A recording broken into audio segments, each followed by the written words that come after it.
오늘은 히브리서 10장 24절로 25절 말씀 본문을 가지고 다른 말씀들 이렇게 평행이 되는 평행 또는 괴가 같은 이렇게 표현하기도 합니다. 그래서 우리가 같이 이해될 수 있는 말씀들을 함께 이렇게 나눠보고자 합니다. 이 말씀은 19절부터 25절까지 말씀은 이전에 수요일도 이렇게 우리가 함께 살펴보는 시간을 가졌을 겁니다. 근데 아마 말끔하게는 아니고 거의 기억이 많이 지워져 있지 않을까 하는 생각을 해보기도 합니다. 아닌 분들도 있을 테지만, 그리고 수요일 날 말씀을 사도행전을 가지고 나눴는데 수요일 날 말씀에 대한 보충, 또 그것에 대한 좀 더 깊은 내용들이라고 이렇게 생각하시고 말씀을 이해하시면 좋을 것 같습니다.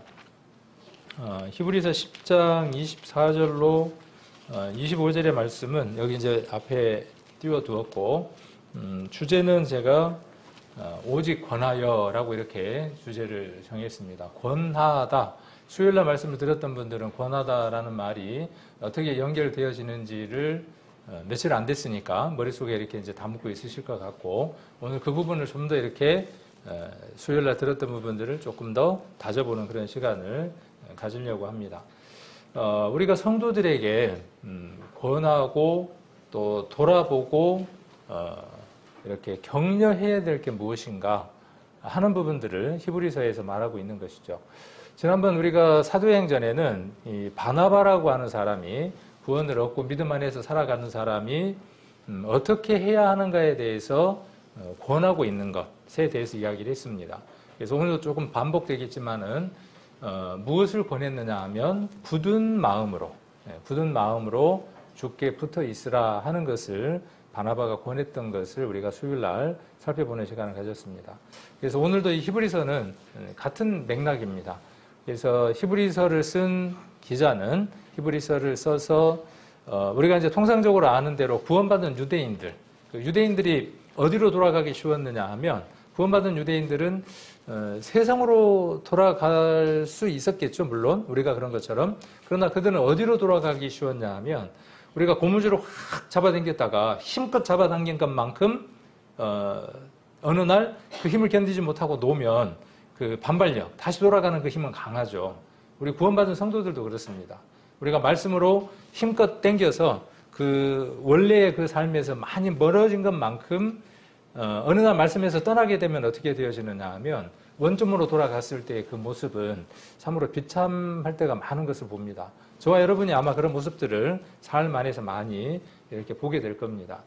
그래서 그 바나바는 그런 내용들을 이렇게 권하고 있는 걸 볼 수 있습니다. 우리도 마찬가지인 것 같습니다. 그래서 여기 말씀에 나와 있는 대로 아까 그 유대인들 이야기를 했었죠. 그래서 유대인들은 그렇게 그 유대교에서 멀어졌지만, 예수님으로 이렇게 이동이 됐지만 유대교의 모든 환경 속에서 살아가고 그 문화와 그 집단 속에서 살아가다 보니까 쉽게 원래의 그 유대교로 돌아가기 쉬운 면들이 있었죠.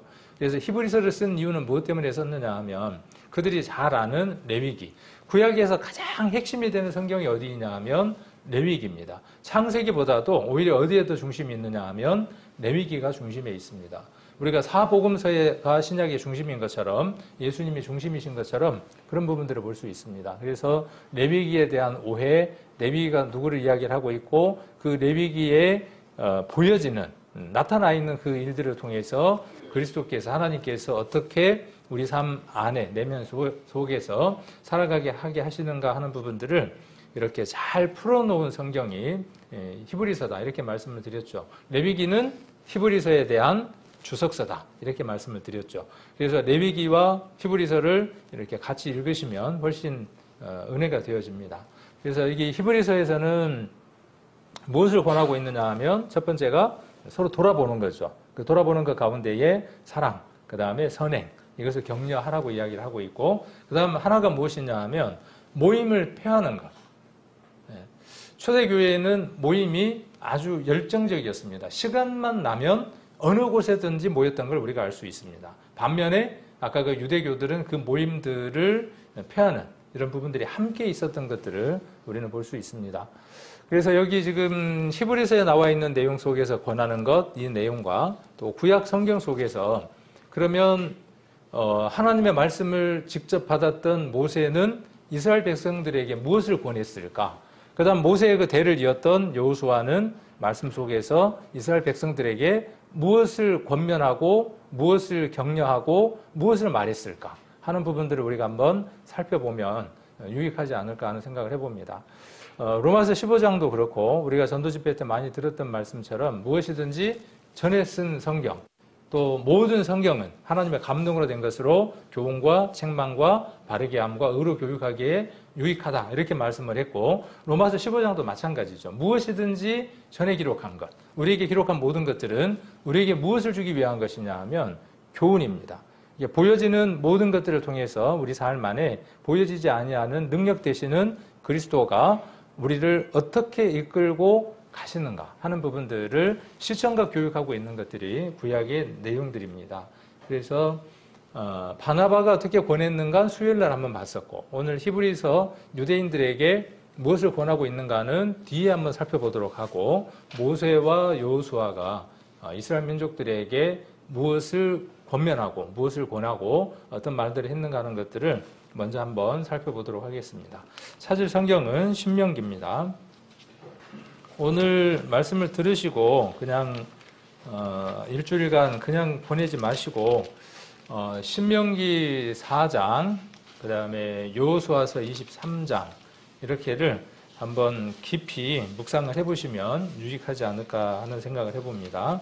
신명기 4장입니다. 신명기 4장 1절로 4절까지입니다. 뒤에 4장을 쭉 같이 공부를 해보면 참 너무 좋을 것 같아요. 4장 49절까지 긴 말씀인데 우리 성도님들이 한번 쭉 4장을 한번 묵상을 해보시면 좋겠고 먼저는 4절까지만 오늘 살펴보려고 합니다. 제가 읽겠습니다. 이스라엘아 이제 내가 너희에게 가르치는 규례와 법도를 듣고 준행하라. 그리하면 너희가 살 것이요 너희의 열조의 하나님 여호와께서 너희에게 주시는 땅에 들어가서 그것을 얻게 되리라. 내가 너희에게 명하는 말을 너희는 가감하지 말고 내가 너희에게 명하는 너희 하나님 여호와의 명령을 지키라. 여호와께서 바알 부월의 일을 인하여 행하신 바를 너희가 목도하였거니와 바알 부월을 쫓은 모든 사람을 너희 하나님 여호와께서 너희 중에서 진멸하셨으되 오직 너희의 하나님 여호와께부터 떠나지 않은 너희는 오늘까지 다 생존하였느니라. 제가 보는 성경 호크마 성경에는 4번에 떠나지 않는 이라고 하는 것에다가 별표를 해두고 다베크라고 이렇게 되어 있고 연합하다, 혼인하다라고 이렇게 되어져 있습니다. 파생된 말로 결혼한 부부처럼 지극히 친밀하다, 결합하는 것을 의미한다. 하나님과 매우 긴밀한 교제를 나누는 것을 뜻한다. 이렇게 도움말을 해놓은 걸 볼 수 있습니다. 우리가 성경의 이해가 어려울 때 이런 도움의 책들, 보조 책들을 우리가 보는 것도 유익합니다. 자, 그래서 1절부터 2절까지를 먼저 한번 살펴보면 내가 너희에게 가르치는 율례와 법도를 준행하라. 그리고 2절에 기록되어 있는 대로 내가 너희에게 명하는 너희 하나님 여호와의 명령을 지키라. 같은 맥락의 얘기죠. 규례와 법도를 준행하라는 말이나 그 다음에 명하는 너희 하나님 여호와의 명령을 지키라 하는 것이나 여기 보면 그냥 하나님이 아니라 어떤 하나님입니까? 너희. 소유라고 이야기하면 좀 이상하지만 하나님이 누구의 하나님이 되어졌느냐 하면 너희의 하나님이 되어졌습니다. 개인적인 어떤 이스라엘 민족과의 관계가 맺어진 어떤 언약이 맺어지고 하나가 되어진 개념 속에서 너희입니다. 그래서 너희 하나님 여호와의 명령을 지키는 겁니다. 제가 자주 드리는 말씀인데 복음주의 교회가 명령이나 규례나 법도라는 말을 들으면 그것은 구약, 율법은 은혜를 가져다 주지 못하는 것 이렇게 마음 안에서 불편하게 생각하는 마음들을 갖고 있다라고 말씀을 드렸는데 그 마음은 말씀을 읽는 데에 전혀 은혜를 가져다 주지 못합니다.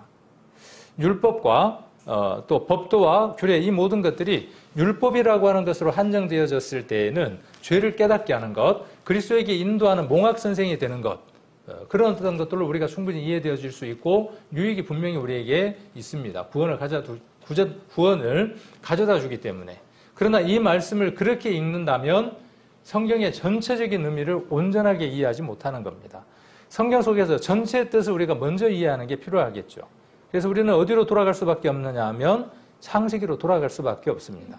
우리 지난번 전도 집회 때 전도서 12장을 이야기했던 것처럼 사람의 본분이 무엇입니까? 이걸 잊어버리면 사람답게 살지 못하는 겁니다. 사람의 본분은 무엇입니까? 자, 우리 전도서 12장 13절이죠. 여호와를 경외하는 겁니다. 그리고 그 명령을 지키는 겁니다. 아까 율법이라고 이야기하면 그 사람에게는 그 말씀은 전혀 작용하지 못합니다. 그것이 아까 전에 기록한 것이 교훈이 되고 모든 성경이 교훈이 돼서 내게 책망하고 가르침으로 말미암아 내가 하나님 앞으로 나아가는 말씀이 되어야 되는데 그 말씀을 잘려줘서 내게 아무런 의미가 없는 것입니다. 사람이라는 말은 무슨 뜻입니까? 제가 이렇게 묻는 이유는 왜 그러냐 하면 이게 형성이 되어 있지 않기 때문에 그래요. 사람이 무엇입니까? 성경 속에서 사람은 무엇입니까? 제가 이렇게 자꾸 왜 물을까요? 애터지게. 답을 할 수 있어야 합니다. 입으로 답할 수 있어야 하지만 마음속에서 그 사람이 무엇인지 명확하게 답을 갖고 있어야 하고 말씀 속에서 정리되어져 있어야 합니다. 그래서 물으면 사람의 본분이 무엇이냐라고 물으면 하나님을 경외하는 것이다. 그 명령을 지키는 것이다. 그러면 사람은 무엇이냐 그 말이에요. 사람은 잊어버리지 마십시오. 사람은 하나님의 형상입니다. 기억하십니까? 전도집회 때. 전도집회가 그래서 중요한 것입니다. 가장 기본이면서 우리의 신앙생활 전체를 이끌어가는 것이 전도집회이기 때문에 그렇습니다. 사람은 하나님의 형상입니다. 개 아이콘 생각나십니까? 고양이 모양 생각나십니까? 전도집회 때? 그 그림을 보면 뭐가 떠오릅니까? 실제 형상의 고양이와 강아지와 사람이 떠오르죠. 여러분은 하나님의 형상입니다. 사람은 하나님의 형상대로 지음받았습니다. 생기를 불어넣어서 생명이 되게 했습니다. 흙으로 지으셨습니다. 그것이 명백한 사실입니다. 그게 전도집회 때 여러분들에게 전달하고자 하는 내용일까요? 물론 그게 기초입니다. 그러나 그 속에 무엇이냐 하면 나는 하나님의 형상이라는 거예요. 아담과 하와가 그것을 잊어버렸기 때문에 어떻게 됐습니까? 명령을 지키지 못한 것이죠. 우리도 마찬가지입니다. 명령을 지키지 못했다는 말은 수요일부터 계속 이야기하는 그 맥락 속에서 떠났다는 뜻입니다. 하나님을 떠났다는 뜻입니다. 부부가 금이 가서 몸은 같이 있을지는 모르지만 대면대면한 상태, 그러다가 몸이 떠나버리는 상태, 그 상태가 정령 죽으리라고 하는 상태입니다. 여러분은 하나님의 형상입니다. 여러분을 보면 사람은 무슨 말이냐? 성경 속에서 사람은 사람을 보면 누가 떠올라야 된다는 거예요? 하나님이 떠올라야 된다고요. 사람을 봤는데 보니까 누가 딱 떠올라요? 짐승이 떠올라. 그럼 뭐라고 이야기를 해요? 저 짐승 같은. 어떤 사람들이 지금 그렇습니까? 이 더위에 지금 난리잖아요. 칼을 들고 막 차를 가지고 갖다가 들어받아 버리고 칼부림을 해서 몇 사람이 죽고, 그게 사람입니까? 그게 사람이냐고요. 그게 하나님의 형상이냐고요. 왜 그렇다는 거죠? 전도집회 때 그가 누구를 떠났다는 거예요? 하나님을 떠났기 때문에 그렇다는 거예요. 그러면 우리도 어떻다는 거예요? 또 하나님을 떠나면 어떤 모습이 돼요? 구원함을 받았다라고 하는 것을 우리가 전제해서 물론 말하고 있는 것이죠. 우리도 여전히 하나님과 함께하지 않으면 같은 모습이 나오는 겁니다. 분노하고 음란한 마음을 가지고 살아가고 똑같은 겁니다. 다를 게 없습니다. 다만 하나님이 그 모든 것들을 값을 치러주셨다는 사실을 갖고 소망 갖고 살아간다는 것만 다를 뿐이에요. 세상 사람들하고. 자, 그래서 창세기를 보면 하나님이 아담과 하와에게 두 가지의 명령을 주셨습니다. 그렇게 전도집회 듣는데도 이게 기본이 안 돼 있어요. 그러니까 율법을 자꾸 뭘로 생각하는 거죠? 율법을 자꾸 그 맥락 속에서 생각하는 겁니다. 하나님은 하나님의 형상대로 지음받은 인간에게 하나님을 경외하게 했어요. 그 경외의 기준이 무엇이냐 하면 반드시 섬겨야 될 대상이 있다. 명령을 준행해야 될 대상이 있다라고 하는 것으로 선악을 알게 하는 나무를 주신 겁니다. 너는 네 마음대로 할 수 없어. 반드시 누구에게 물어야 하는 존재야? 나보다 더 높은 존재에게 물어야 하는 존재야. 네 마음대로 해서는 안 되는 존재야. 라고 하는 것이 창세기의 주된 내용입니다. 근데 인생이 지금 어떻게 살아갑니까? My way, my life. 아무도 간섭하지 말라는 거예요. 내 거니까. 그럼 어떻게 여기 자기 겁니까? 실은 자기 거 아닌데. 사단의 것이거나 하나님의 것이거나 그 가운데는 없는데. 그래서 내린 명령이 뭡니까? 하나님이 아담에게 하와에게 내리신 명령이 뭡니까? 첫 번째가 오늘 복습을 해야 돼요. 이게 기본이고 이게 전부예요. 그리고 이것 속에서 지금 이 말씀을 하고 있는 거니까.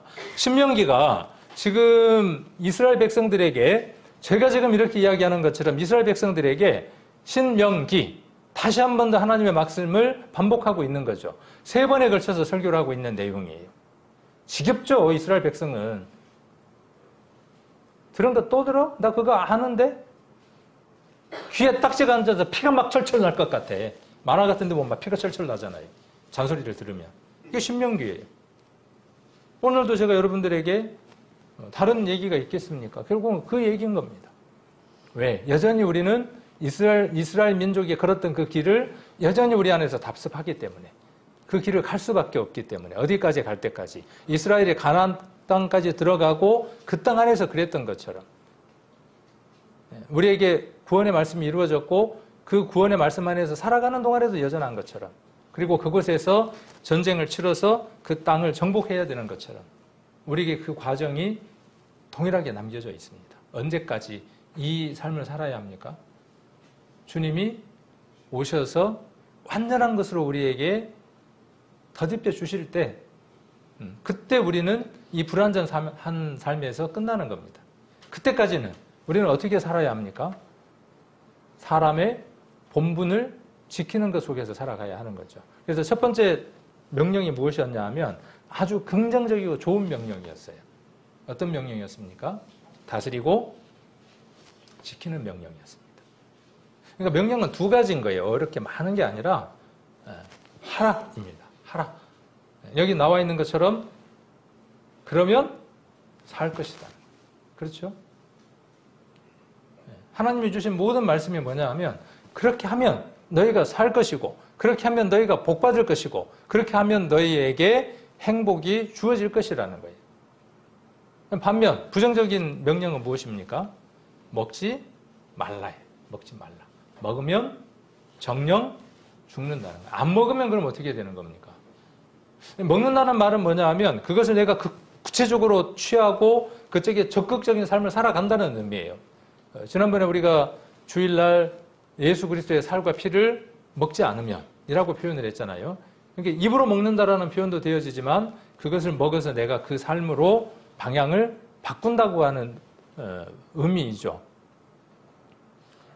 자, 그래서 이것이 우리가 받은 본분이에요. 세상 사람은 이것을 지킬 방법이 없습니다. 구원함을 받지 않는 사람은 이것이 무슨 얘기인지 알 수 없습니다. 우리는 하나님의 형상으로 다시 회복받은 존재입니다. 그리스도로 말미암아 우리가 하나님의 형상으로 사람으로 진짜 사람으로 그리스도의 사람으로 지난 수요일날 이야기했던 것처럼 그리스도인으로 변화된 사람들입니다. 그 삶을 걸어갈 수 있는 사람들입니다.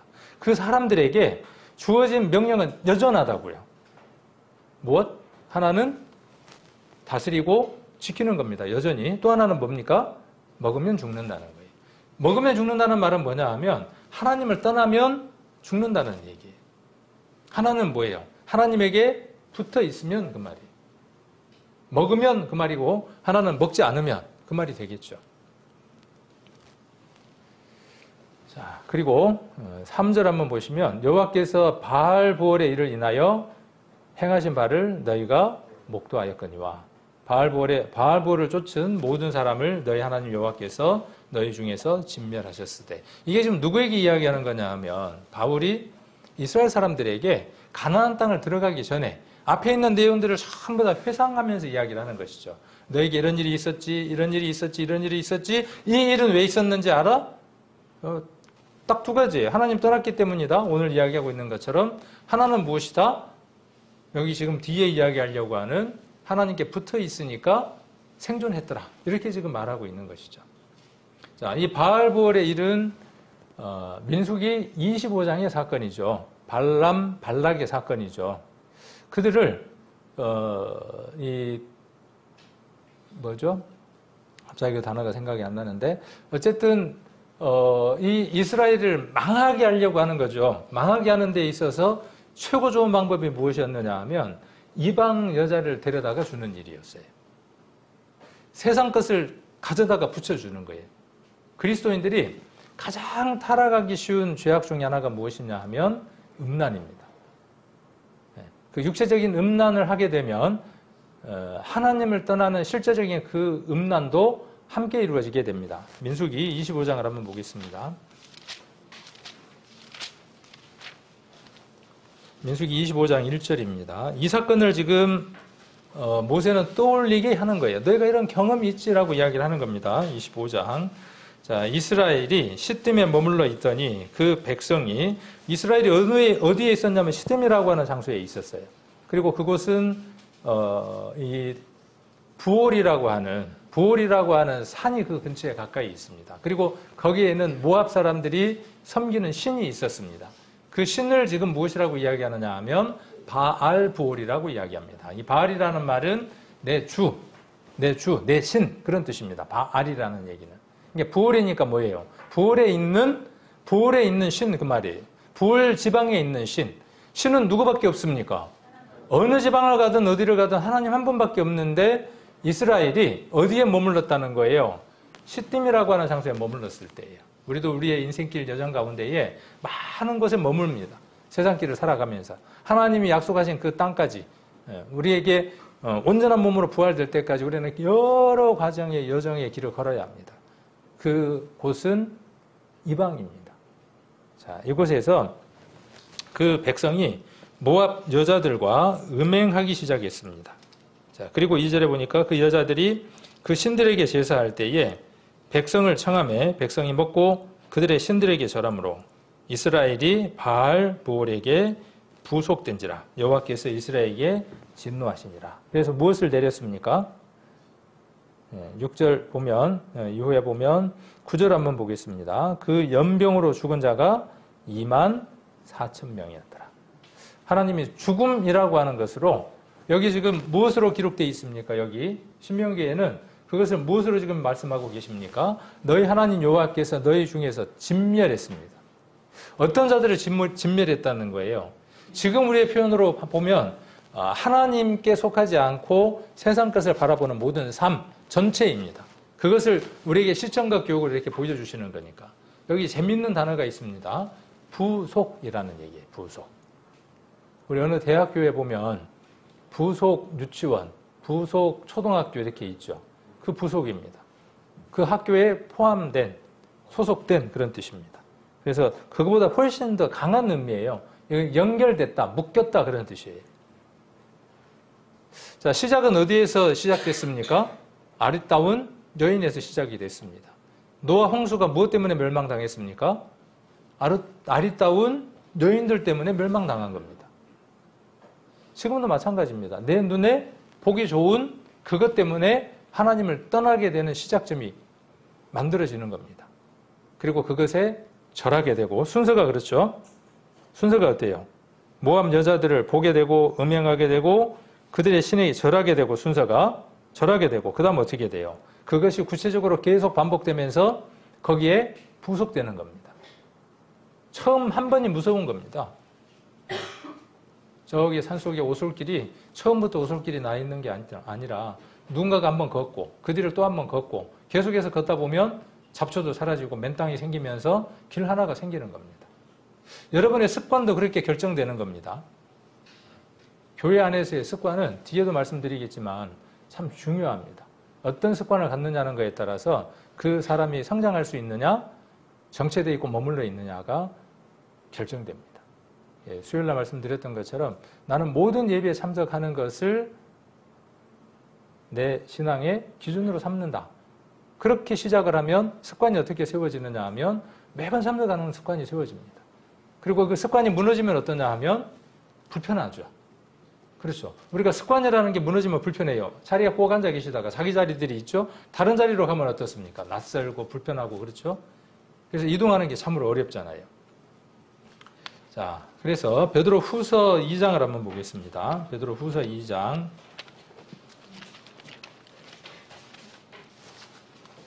15절입니다. 2장 15절. 여기도 구약에 있는 내용을 여기에다가 그대로 말하고 있죠. 14절입니다. 음심이 가득한 눈을 가지고 386페이지. 음심이 가득한 눈을 가지고 범죄하기를 쉬지 아니하고 굳세지 못한 영혼들을 유혹하며 탐욕에 연단된 마음을 가진 자들이니. 자, 이 탐욕에 연단이 된 마음이에요. 참 표현이 재미있죠. 탐욕에 연단이 되면 하나님 말씀에는 반응하지 못하는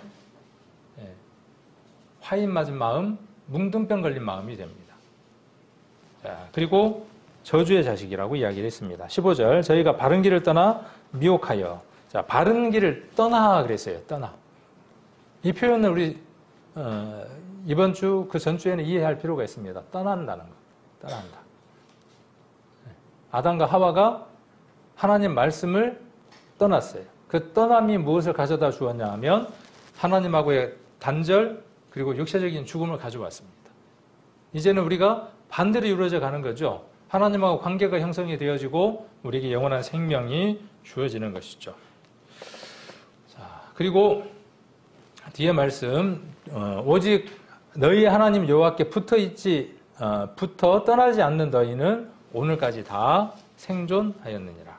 자, 붙어 있었던 자들은 어떻게 됐느냐 하면 다 생존했다. 이렇게 이야기를 하고 있습니다. 아까 붙어라는 말은 어떤 뜻이라고 이야기를 했습니까? 붙었다라는 말은 달라붙었다. 그런 뜻이죠. 아까 연합했다. 그런 뜻이라고 말씀을 드렸습니다. 이따가 뒤에 말씀에서 좀 더 확인 한번 해보도록 하고, 지난번에 수요일 날도 굳은 마음으로 주께 붙어 있다라는 그 단어를 우리 성도님들하고 함께 이렇게 교제하는 시간을 가졌습니다. 자, 붙어 있으면 어떻게 돼요?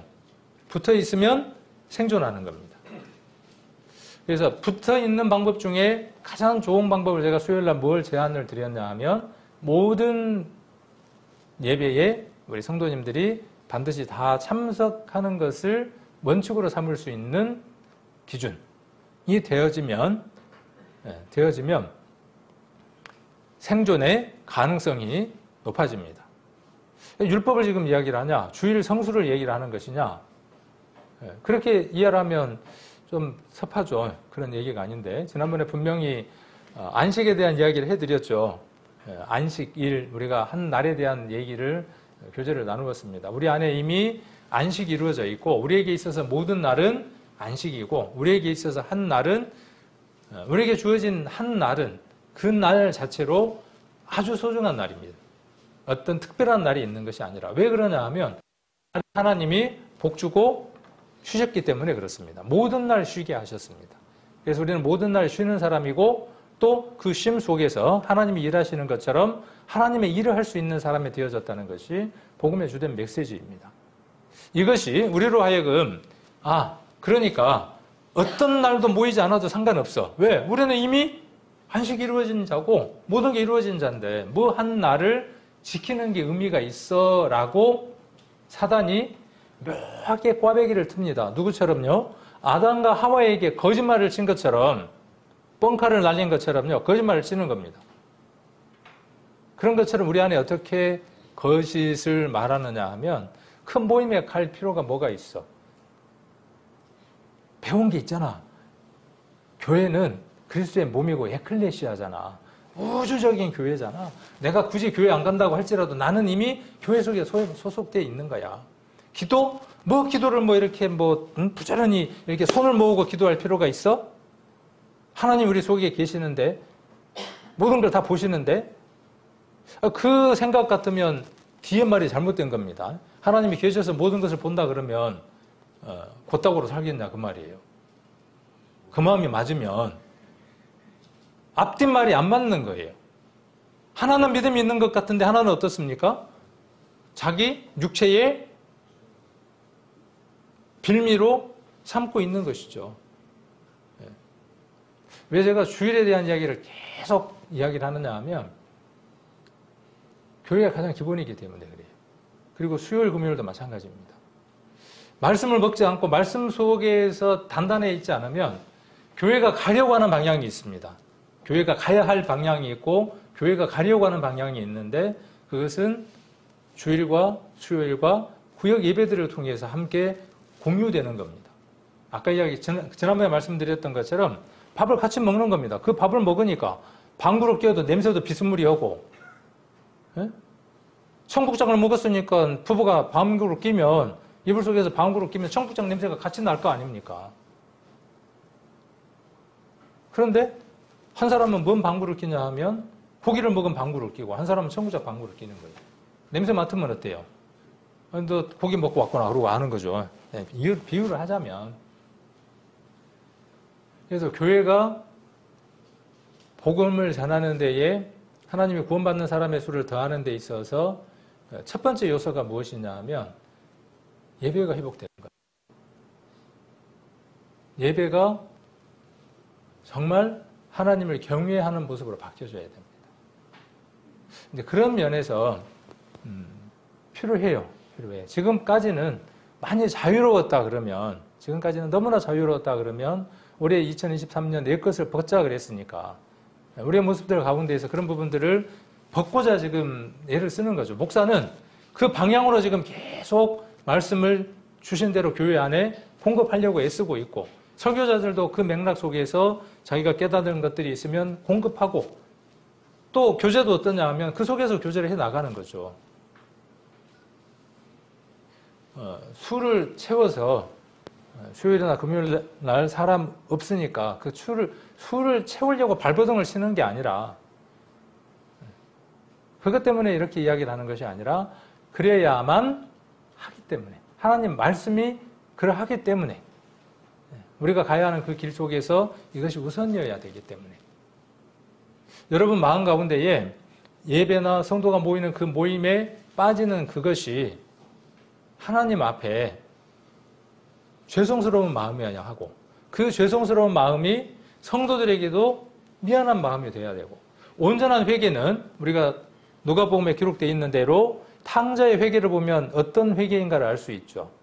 하나님 제가 잘못했습니다 라고 그렇게 기도만 하는 것이 아니라 내가 하나님과 아버지께 죄를 얻었사오니, 그것이 바른 하나님 앞의 모습입니다. 내 삶이 하나님 앞에 잘못된 삶입니다. 그리고 이것은 공동체인 교회에게도 영향을 미치는 삶입니다. 하나님 이 삶을 돌이킵니다. 그래야 무엇이 있느냐 하면 온전한 회복이 있고 성장이 있습니다. 그래야 생존할 수 있습니다. 겨우 붙어갖고 어떤 상태냐 하면 말 그대로 겨우 붙어 있는 상태예요. 겨우. 못 죽어서 붙어 있는 상태. 자, 여기 여호수아서 23장도 마찬가지입니다. 여호수아서 23장 같이 보시겠습니다. 여호수아서 23장. 자, 이 말씀은 이제 누가 한 말씀이냐 하면 모세는 가나안 땅을 바라보고 그 얘기를 했고, 지금 여호수아서 23장은 여호수아가 이스라엘 민족과 함께 가나안 땅을 다 정복하고 난 이후에 그 요단 동편에 있었던 두 지파 반, 이쪽에 건너가서 나머지 지파가 다 정복할 수 있도록 하고, 그 정복이 끝나고 여기에 그 일을 했던 지파를 돌아가게 합니다. 22장, 23장을 보시면 그 므낫세 반, 그 다음에 또 어디죠? 그 세 지파 반이네요. 세 지파 반이 이쪽에 와서 일을 돕고 돌아가라고 이야기합니다. 7년간인가 몇 년간 그 일을 하고 정복하는 일을 하고 돌아가게 해요. 그러면서 이야기를 하는 겁니다. 그러니까 하나님이 그들을 위해서 어떻게 싸워주셨는가를 체험하고 난 이후에 쓴 내용이에요. 신명기는 어떻다는 것이죠? 너희가 그 땅에 들어갔을 때에 이렇게 하지 않으면 진멸당할 거야. 그렇죠? 그 다음 그 땅에 들어갔을 때 너희가 이렇게 하면 생존할 거야. 하나님 이렇게 승리하게 하실 것이야 라고 예언적인 것이었다 그러면 여기 지금 여호수아서 23장의 내용은 그 일이 지나고 난 이후의 일이죠. 가나안 땅을 정복하고 난 이후의 일들입니다. 그래서 23장을 한번 보시면 6절부터 한번 보겠습니다. 자, 그러므로 너희는 크게 힘써 모세의 율법책에 기록된 것을 다 지켜 행하라. 그것을 떠나 좌로나 우로나 치우치지 말라. 너희 중에 남아있는 이 나라 중에 가지 말라. 그 신들의 이름을 부르지 말라. 그것을 지켜 맹세하지 말라. 또 그것을 섬겨서 그것에게 절하지 말라. 오직 너희 하나님 여호와를 친근히 하기를 오늘날까지 행한 것 같이 하라. 대저 여호와께서 강한 나라들을 너희 앞에 쫓아내셨으므로 오늘날까지 너희를 당한 자가 하나도 없었느니라. 너희 중 한 사람이 1000명을 쫓으리니 이는 너희 하나님 여호와 그가 너희에게 말씀하신 것 같이 너희를 위하여 싸우심이라. 신명기에서 무엇을 이야기하느냐 하면 하나님의 너희를 위해서 싸우실 것이다. 어디에 들어가면? 가나안 땅에 들어가면. 그 내용을 말씀하시고, 자, 아까 3장을 한번 봅시다. 신명기 3장을 한번 보겠습니다. 신명기 3장. 1장입니다. 신명기 1장. 1장 29절 한번 보시면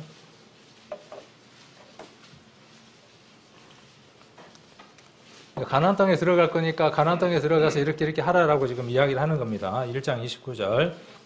신명기 1장 29절. 내가 너에게 말하기를 그들을 무서워 말라, 두려워 말라. 어디를?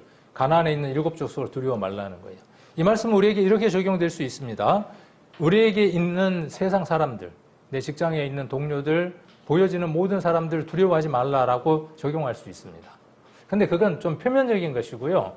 좀 더 정확하게 이야기하자면 여러분 안에 여러분을 지배하고 있는 7 족속이 있습니다. 그 7 족속이 점령돼야만 합니다. 네. 누구에게 점령돼야 하죠? 예수 그리스도에게, 여호수아에게 점령돼야 비로소 무엇이 오느냐 하면 안식이 옵니다. 하나님은 안식을 주셨지만 그 정복이 이루어지면 안식을 누리게 됩니다. 자, 그리고 30절. 너희 앞서 행하시는 너희 하나님 여호와께서. 자, 이 말씀이 저는 너무나 힘이 되더라고요. 앞서. 네, 여러분 앞서서 행하시는 분이 계시다고요. 우리는 어떻게 하면 됩니까? 그 길을 쫓으면 돼요. 그렇죠. 그리스도께서 앞서 가셨고 우리는 어떻게 하는 겁니까? 그 길을 따르는 겁니다. 지금 그 얘기를 하고 있는 거예요. 신명기에서. 그리고 그것을 맛보게 하는 게 뭐냐 하면 여호수아입니다. 그러니까 여러분들이 구약이 재미없다, 구약을 안 읽는다, 이거는 교훈을 안 받겠다, 뭐 이런 얘기하고 좀 비슷한 얘기도 돼요. 구약이 어려운 이유는 무엇 때문이냐 하면 역사가 포함되어 있기 때문에 그래요. 그런데 많이 읽으면 어려운 것도 해결됩니다. 자, 그래서 너희 앞서 행하시는 너희 하나님 여호와께서 애굽에서 너희를 위하여 너희 목전에서 모든 일을 행하신 것 같이 한번 봤지, 경험했지, 그러면서 뭐라고 말씀하시는 겁니까? 이제도 너희를 위하여 싸우실 것이며. 걱정하지 말라 그 말이에요. 누구 얘기처럼 걱정을 대출 받아갖고 이자까지 내면서 저희 어머니가 이야기한 건데 오늘 써먹습니다. 예. 대출 받고 우리 누나가 이야기했다든가 하여튼 걱정을 땡겨서 대출 받고 이자까지 내면서 걱정할 필요 없는 거죠. 누가 앞서서 하시니까. 여기 앞서 싸움하시는 분. 이 싸움꾼은 누구예요? 이 싸움꾼. 싸움꾼이라고 하니까 이상한데. 이 하나님. 이분은 싸움에 백전백승하시는 분이에요. 이분하고 함께 하기만 하면 승리하는 겁니다. 그럼 반대로 함께 하지 않으면 그게 무슨 역사냐 하면 여호수아서의 약속 내용들이에요. 하나님과 함께 하지 않으니까, 묻지 않으니까, 하나님의 능력을 함께 입고 가지 않으니까 많은 숫자를 이끌고 가더라도 패하더라는 거예요.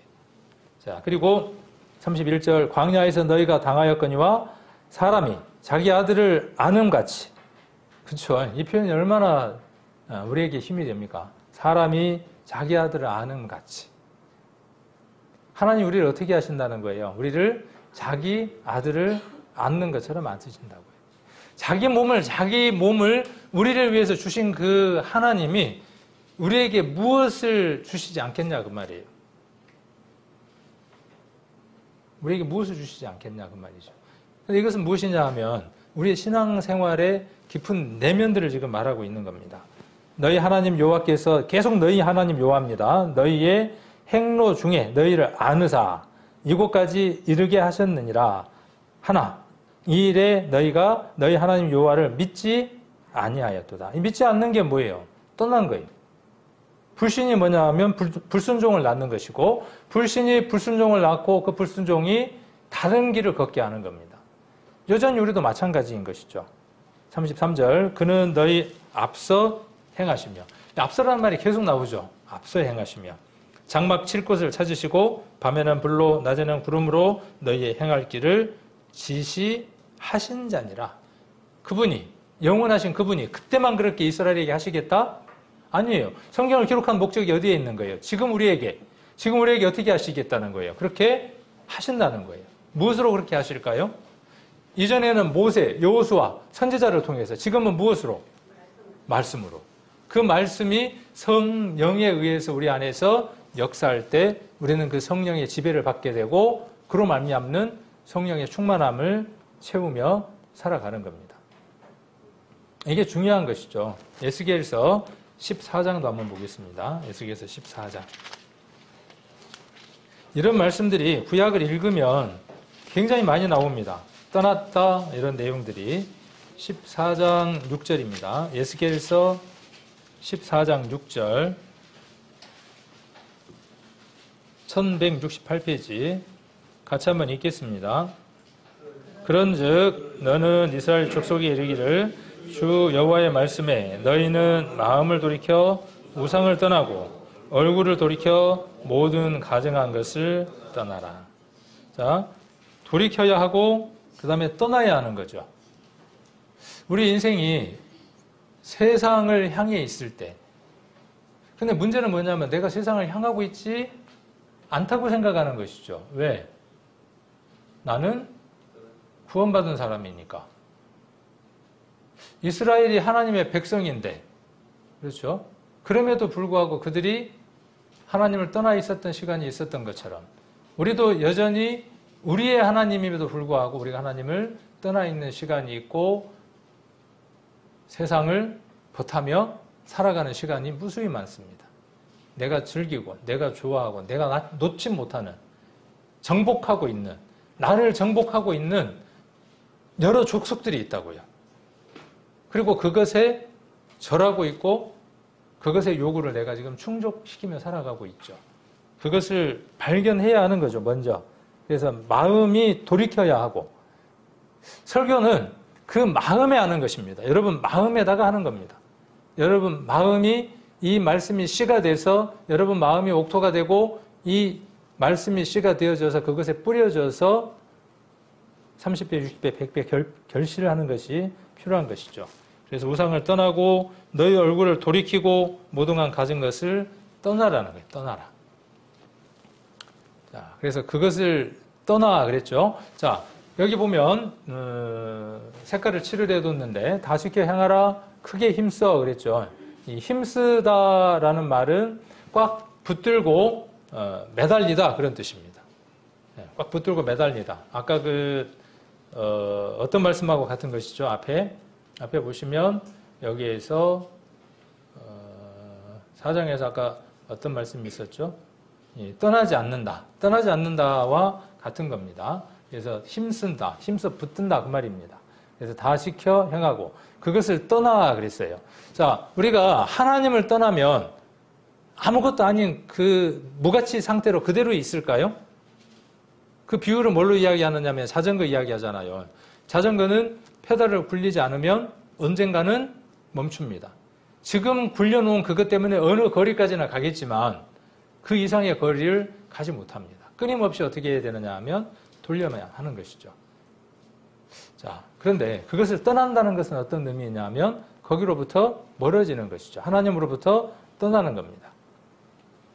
자, 그래서 떠나면 어디로 가겠습니까? 떠나면 그곳으로 가는 거죠. 그래서 그것을 그랬죠. 여기 그것을 떠나 그것은 뭐냐 하면 말씀이죠. 아까 명령입니다. 그런데 여기 뒤에 그것은 뭐예요? 세상이에요. 우상이에요. 네. 자, 그래서 그것을 섬겨서 그것에게 절하지 말라. 이렇게 말하고 있습니다. 8절에 오직 너희 하나님 여호와를 친근히 하기를 오늘날까지 행한 것 같이 하라. 하나님을 친근히 하라. 이 친근이라는 말은 가까이 하다라고 되어져 있고 헬라어에서는 아까 그 똑같은 단어입니다. 다바크 똑같은 단어입니다. 붙어 있다 그런 뜻입니다. 지난번 수요일도 말씀을 드렸는데 피부하고 안에 있는 속살을 분리할 수 있어요, 없어요? 분리했더니 어떤 일이 생겼어요? 피부하고 속살을 분리했더니 어떤 일이 생겼습니까? 응급실을 갔잖아요. 그죠? 떠날 수 없는 거예요. 떠날 수 없는데 우리가 떠나 살고 있는 거죠. 그건 응급 상황이에요. 근데 우리가 응급으로 느끼지 못하는 거죠.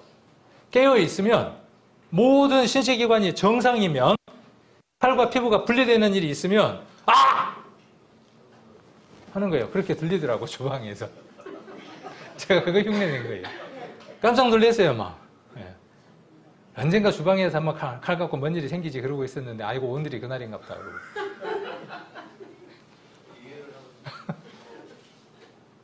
가보니까 아니나 다를까. 근데 뭐 찾고 있냐면은 데일밴드만 찾고 있더라고. 자기는 생각이 많이 비인 것 같지 않으니까 보니까 뭐 피가 이렇게 흥건하게 보여 있는데 오늘 예화로 딱 적당한 것 같아요. 예화로 쓰라고 그랬을까? 그건 아닐 거예요. 제가 그렇게 활용하는 거지. 떠나면 분리되면 그건 위급 상황이에요. 응급 상황이에요. 응급 상황이에요. 여러분들이 지금 상황이 응급 상황이라고 느끼지 못하는 겁니다. 그래서 성경은 그것을 무엇이라고 이야기했냐 하면 화인 맞은 상태, 뭉둥병 걸려있는 상태. 우리 집사람이 딸려져 나갔는데도 아무 반응이 없어. 피가 막 철철 나는데도 아무 반응이 없어. 그러면 그 비정상인 거예요. 저는 교회의 상태가 그렇게 보여요. 제 상태도 그렇게 보여요. 혹은 우리 성도님들의 어떤 상태들이 어떻게 보일 때도 있느냐 하면 그 위급 상태로 보여질 때도 있어요.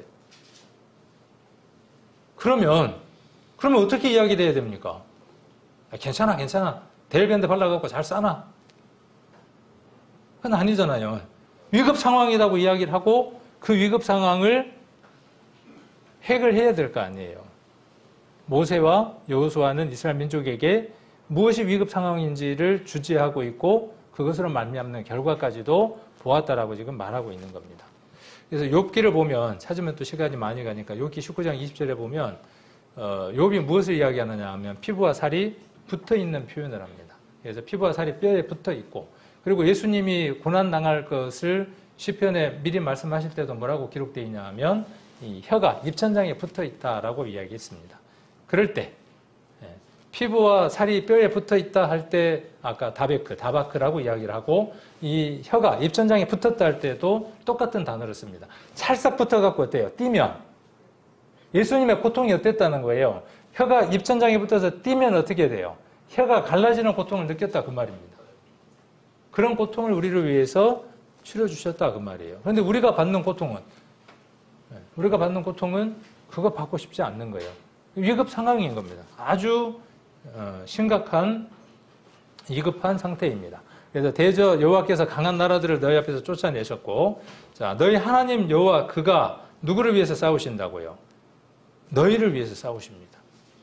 그래서 이 여호수아서 23장에서는 그가 우리를 위해서 싸우신다는 것을 중요하게 생각을 하시면 좋을 것 같습니다. 자 오늘 본문의 내용을 이야기해야 되는데 시간이 벌써 많이 갔네요. 시간상으로 자르면 여기에서 맞춰야 되겠죠. 조금 그 내용들을 이야기를 하고 다음에 또 보충할 수 있도록 하겠습니다. 시간이 되면 이렇게 마치도록 하겠습니다. 참 지난번에 전도집회 때도 이야기를 했지만 그 어려움들이 있어요. 이렇게 설교를 하다 보면 시간 맞춰서 끝내기는 해야 될 것 같고 또 성도님들은 많이 힘들어하는 것 같고 그런데 이것이 필요해서 하나님이 주셔서 준비를 했는데 또 그 하나님의 음성을 따르면 이것을 시간이 길더라도 선포를 해야 될 것 같고 그래서 설교자들은 참 많은 그 딜레마 속에서 고민을 많이 합니다. 그래서 성도들은 쉽게 이야기합니다. 끝에 이제 뒷부분에 나오지만 성도들은 뭐 길다고 해서 꼭 은혜냐 짧아도 짧고 굵게 하면 되지 이렇게들 이야기를 합니다. 그래서 그런 기준들이 오늘 이 말씀에 기록되어 있는 대로 모임을 흥하게 하고 모임을 성장시키는 것이 아니라 오히려 그러한 생각들이 모임을 폐하게 하고 모임을 더 축소하게 하고 모임을 더 사라지게 만든다고 하는 내용을 오늘 이야기하고 싶어서 이 말씀을 드렸고, 오늘 시간 내에 이야기를 하고 부족한 부분들은 다음에 또 보충하도록 하겠습니다. 그래서 서로 돌아보아 사랑을 격려하는 겁니다. 사랑을 격려하는 거예요. 사랑과 선행을 격려하는 겁니다. 그래서 사랑이라는 말은 필요한 것을 찾는 거예요. 사랑이 있으면 그 사람이 무엇이 필요한지를 알게 됩니다. 사랑하게 되면 뭐라도 주고 싶게 되죠. 하나님 우리를 사랑하시니까 우리에게 가장 필요한 게 뭡니까? 그걸 주신 거예요. 그리고 그것 외에도 더 주시는 겁니다. 그래서 우리도 똑같이 성도가 무엇이 필요한지를 찾는 겁니다. 그게 서로 돌아보는 겁니다. 그리고 선행을 돌아보는 겁니다. 선행을 격려하는 겁니다. 구체적으로 표현하는 겁니다. 필요한 것을 찾고 구체적으로 표현하는 겁니다. 선행이에요. 두 개의 단어가 합쳐진 겁니다. 헬라어도 똑같아요. 두 개의 단어를 합쳤어요. 일이라고 하는, 행이라고 하는 일이라고 하는 것과 유익한 것, 살아있는 것, 흠 없는 것, 칼로스라고 하는 단어와 그 다음에 여기 일이라고 하는, 에르곤이라고 하는 두 개의 단어가 합쳐져서 선행이 됐어요. 우리는 선 그러면 무엇이냐면 그냥 좋은 거예요. 착한 거예요. 그렇지 않습니다. 마태복음 13장을 한번 같이 보겠습니다. 마태복음 13장 47절입니다. 13장 47절. 자, 또 천국은 마치 바다에 치고 각종 물고기를 모으는 그물과 같으니 48절. 그물에 가득하며 물가로 끌어내고 앉아서 좋은 것, 칼로스입니다. 선한 겁니다. 자, 이 칼로스라는 말은 유익한 것, 흠없는 것, 유용한 것, 반드시 꼭 필요한 것, 그런 뜻입니다. 그러니까 물고기를 분류하고 있으니까 이 말이 금방 이해가 되잖아요. 그물에 이렇게 끌어올렸는데 물고기가 별로 이렇게 먹잡것이 없어. 그럼 어떻게 해요? 버리는 거예요. 그러니까 그러면 뒤에 나와 있는 무엇은, 자, 앉아서 좋은 것은 그릇에 담고 못된 것은 내어버립니다. 그러니까 못된 것은 뭐냐 하면 썩은 거예요. 부패한 거예요. 쓸모없는 것이에요. 그래서 선을 행한다는 것은 무엇이냐 하면 우리가 누군가에게 유익한 것, 사라지지 않는 것, 정말 그 사람에게 쓸모 있는 것, 그것을 행하는 거예요. 그것을 주는 거예요. 상대방에게. 그럼 무엇이겠습니까? 아, 그러니까 물질은 필요 없는 거야. 왜? 다 썩어지는 거니까. 그렇지 않습니다. 여러분의 시간과 물질과 정성과 기도와 그 모든 것들이 이 세상에 유효한 게 아니라 이 세상에 유효하면서 그것은 영원히 남을 인들입니다. 좀 먹지 않을 거예요. 쉽게 이야기해서. 그러니까 여러분은 무엇을 고르셔야 되느냐 하면 항상 우리의 삶들 가운데에서 선한 것과 못된 것, 여기 좋은 것과 못된 것이 무엇인지를 나누는 삶을 사셔야 합니다.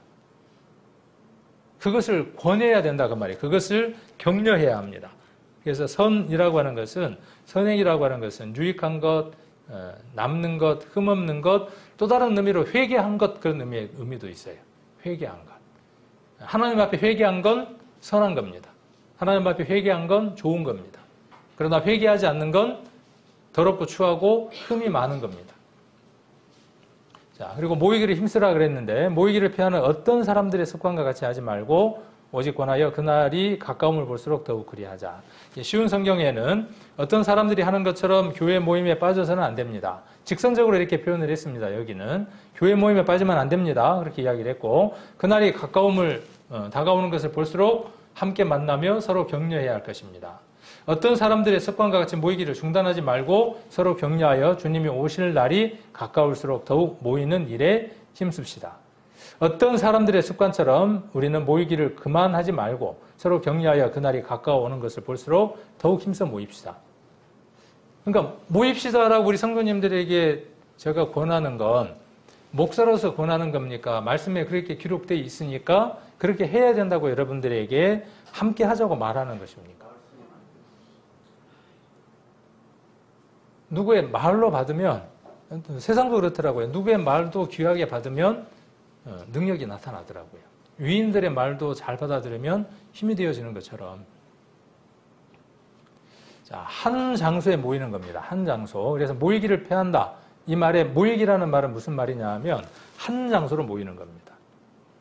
그래서 이 에피 시나고게라고 하는 이 헬라어 단어는 신약 성경에 딱 2번 쓰였습니다. 어디에도 쓰이지 않고 히브리서와 데살로니가에 딱 2번 쓰였습니다. 한 번은 우리가 이렇게 모이는 이 모임으로 한 번 쓰였고, 하나는 어떤 모임으로 쓰였냐 하면 주님이 재림하실 때 구원받은 모든 사람을 회집합니다. 모든 사람들 다 불러 모읍니다. 그때 참석 못하면요. 그때 나팔 소리를 듣지 못하면 지옥 가는 겁니다. 그것은.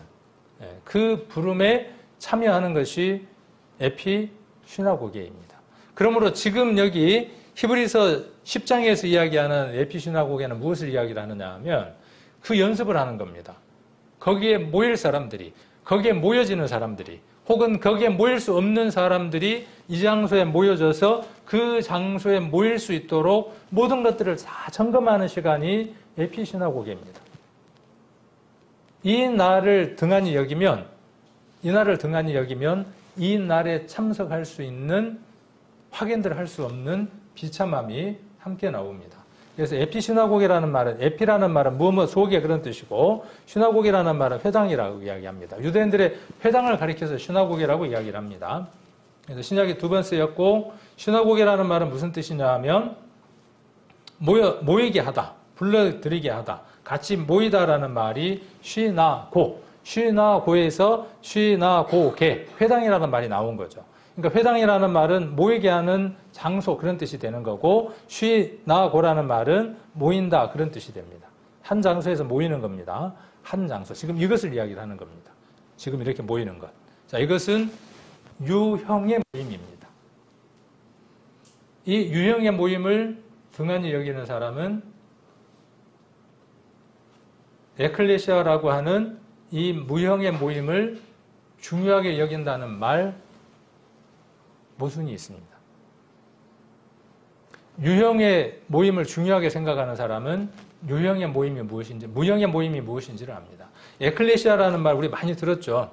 에클레시아라는 말, 에크라는 말은 안에서 밖으로. 자, 안에서 밖으로예요. 그 다음에 클레시아는 뭐냐면 불러내다예요. 우리 지난번 전도집회 때 노아 홍수의 특징이 있었고 소돔과 고모라의 특징이 있었죠. 하나는 어떻게 했습니까? 심판받을 그곳에서 방주 안으로 집어넣고, 그렇죠? 하나는 어떻게 했습니까? 하나는 소돔에서 어떻게 했습니까? 밖으로 끌어냈습니다. 그게 에크입니다. 심판으로부터 끄집어내는 거예요. 밖에서 혹은 안에서 불러내는 겁니다. 그래서 원래 이 단어는 이 시대에 특별히 어떤 회의를 위해서 불러낸 대표들을 이야기하기도 합니다. 어떤 문제를 결정하기 위해 부름받은 시민의 모임을 불러낸 자다, 에클레시아다, 이렇게 이야기를 했어요. 그러니까 대표격인 거죠. 자기들의 어떤 뜻들을 나타내기 위해서 이야기하는. 우리가 누구라는 겁니까? 우리가 이 세상으로부터, 심판으로부터 따로 불러낸 무리입니다. 여러분은 어디에 소속되어 있습니까? 여러분의 교단에, 광명생명교회에? 아닙니다. 그리스도 안에 속해 있는 겁니다. 세상 모든 구원받은 사람은 에클리아시입니다. 교회 안에, 보이지 않는 이 교회 안에, 우주적인 교회 안에 있습니다. 이들을 불러서 언제부터? 초대교회 때부터 이들을 불러서 교육하고 양성하고 복음을 전하는 그 장소가 어디이냐 하면 에피시나고게입니다. 회당입니다. 교회입니다. 그런데 모임을 등한히 한다는 것은 들린 겁니다. 한쪽이 들린 겁니다. 자, 그래서 모이기를 표하는 어떤 사람의 습관은 교회 안 나오는 사람을 두고 말하는 거 아닙니다. 그 사람도 물론 모이기를 표하는 어떤 사람이기도 해요. 그런데 교회 안에 참석하면서 우리의 모임을, 우리가 현재 모여있는 그 모임을 자기 생각에는, 자기 경험에는, 자기 지식에는 교회가 이 방향으로 가야 된다고 생각하는 거예요. 제가 그 생각을 갖고 있습니다. 여러분들이 그 생각을 갖고 있습니다. 다 쏟아냅니다. 교회 안에다가 다 쏟아냅니다. 자, 그러면 모임이 풍성해질까요? 복잡해질까요? 우리 교회는 우리 교회가 가진 독특한 스타일이 있습니다. 그 속에서, 그것이 굳건해지는 것 속에서 교회가 하나씩 하나씩 정리할 것들은 정리하고. 그래서 제가 이렇게 한번 표현을 해봤어요. 불평불만, 상대적 평가, 부정적 사고가 모임을 폐하게 만듭니다. 그 모임에 가고 싶지 않습니다. 그렇습니다. 불평불만인 그 모임에 누가 가고 싶겠습니까? 우리가 지금 보고 있잖아요. 그 모임을 쳐다보면 어떻습니까? 서로들 막 흠을하고 서로들 문제라고 이야기를 하는데 마음이 편합니까? 그러니까 뉴스 안 보고 다른 데로 돌리잖아요. 우리의 모임이 그럴 수 있다 그 말이에요. 그 모임을 폐하는 게 누구냐 하면 저와 여러분이 있을 수 있어요. 저도 마찬가지일 수도 있어요. 아무 생각 없이 내뱉는 말. 저도 이런 말 많이 합니다. 우리 교회보다 우리 교회가 이런데 저 교회는 이래. 상대적인 평가하는 거죠. 절대적인 평가입니다. 하나님은. 그 교회가 적든 크든 하나님은 그거 속에서 평가하십니다. 그 속에서 얼만큼 일했냐는 거예요. 우리 교회가 50명이면 그 50명 속에서 어떻게 일했냐는 거예요. 절대로 비교평가하지 않습니다. 수만 명 모이는 교회와 절대로 상대평가하지 않습니다. 그런데 우리는 어떻습니까? 우리라고 이야기하면 죄송합니다. 저는. 그래서 성도도 다른 교회 성도하고 비교하고 어느 교회 성도들은 이렇던데 우리 교회는. 제가 그렇게 하니까 성도님들도 어떻습니까? 우리 교회 목사님은 어느 교회 목사님보다 자 계속 그런 게 풍성해져요. 풍성해지니까 어떻게 돼요? 아이고 그냥 가봐야 뭐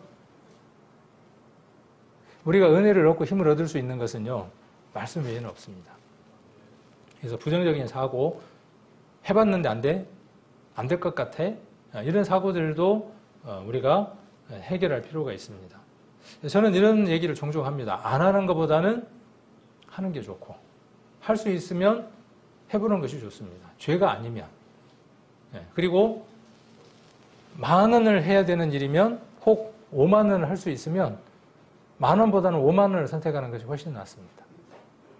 예를 들면 장례식에 갈 거냐 말 거냐 그럴 때 갈등이 들면 가는 것이 낫습니다.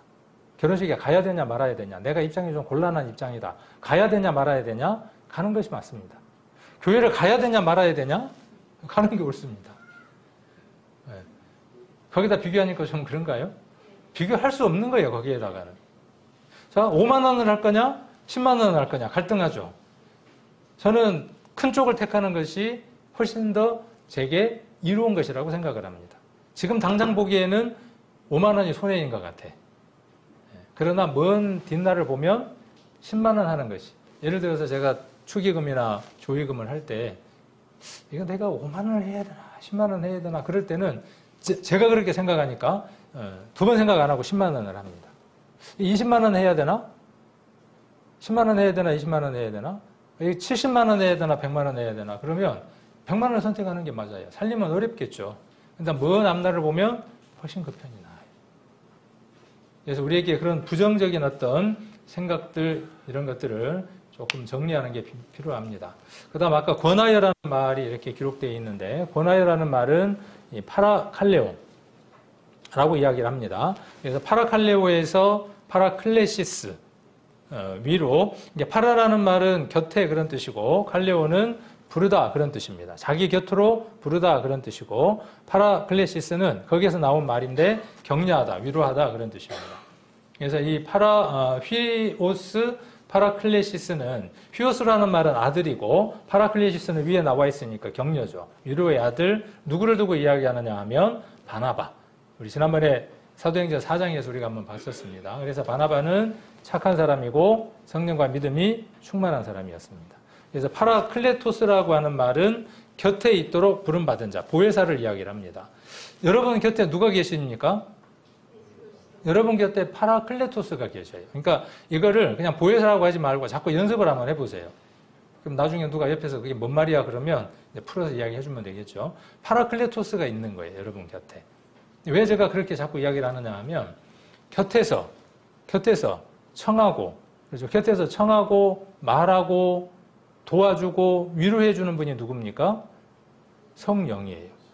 그분이 내 곁에 계시고, 오늘 말씀의 중요한 포인트인데, 그분이 내게 계시니까, 바나바처럼 우리가 어떤 사람이 돼야죠? 우리가 누군가 곁에서 어떻게 할 수 있는 사람? 곁에서 위로하고, 격려해주고, 권하고, 그건 좀 아닌 것 같아. 그렇게 말할 때 좀 마음이 불편할 수 있잖아요. 그럴 때, 그건 이런 거야 라고 위로해 줄 수 있고, 그게 성령이 하는 일인 것처럼 우리가 곁에서 성장할 수 있도록, 다른 사람이 성장할 수 있도록 이 파라칼레오를 할 수 있는 사람이 되어야 합니다. 파라클레토스는 그리스도고, 우리가 그 그리스도의 삶을 살아가는 거죠. 성령의 역사는 그 삶을 살아가는 겁니다. 거기에서 나오는 것이 무엇이냐 하면 파라칼레오예요. 그 힘의 역사가. 그래서 여러분들이 누군가의 곁에서 그런 삶을 살아가 주는 겁니다. 그 사람이 구원받지 못한 사람이면 이것으로 그 사람이 구원받게 될 것이고, 그 사람이 믿음에서 떠나 있으면 이것으로 믿음 안으로 들어오게 될 것이고, 그러려면 가장 먼저 여러분들이 성령의, 그렇죠? 파라클레토스의 권함을 먼저 듣고 그 삶을 살아야 합니다. 그래서 오늘 다 못한 부족한 부분들은 다음 주에 이 부분을 가지고 연결해서 또 다른 말씀들과 함께 이렇게 상고해 볼 수 있는 시간을 갖도록 하겠습니다. 잊어버리지 마시고 파라클레토스, 파라칼레오, 그 두 개의 단어 꼭 기억하시고, 기억뿐만 아니라 우리 성도님들이 그렇게 주변에 있는 사람들에게 위로하고 권할 수 있는 그런 우리 성도님들 되시기를 원합니다.